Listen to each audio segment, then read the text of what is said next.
Hello guys, welcome to my channel और आपका बहुत बहुत स्वागत है मेरे चैनल के अंदर। दोस्तों आज हम बात करेंगे मोबाइल फ़ोन की। जैसा कि आप सभी जानते हैं कि मोबाइल हमारे जीवन के अंदर बिल्कुल घुस चुका है और हम सभी काम मोबाइल पर ही करना पसंद करते हैं। चाहे वो टीवी देखना हो, चाहे वो टीवी के कोई सीरियल देखना हो, वेब सीरीज़ देखना हो, मूवी देखना हो या फिर गेम खेलना हो, हम सारा काम मोबाइल पर ही करते हैं आजकल।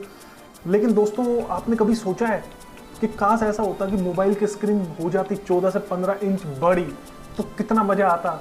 लेकिन दोस्तों अगर मोबाइल की स्क्रीन बड़ी हो जाएगी तो उसे हम जेब में नहीं रख पाएंगे और मोबाइल का जो मकसद है मोबिलिटी, मोबाइल, वही पूरा नहीं होगा। तो ऐसा करना पॉसिबल नहीं है।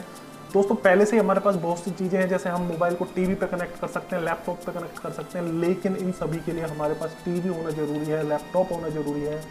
ये तो हम हर जगह अपने साथ लेके नहीं जा सकते।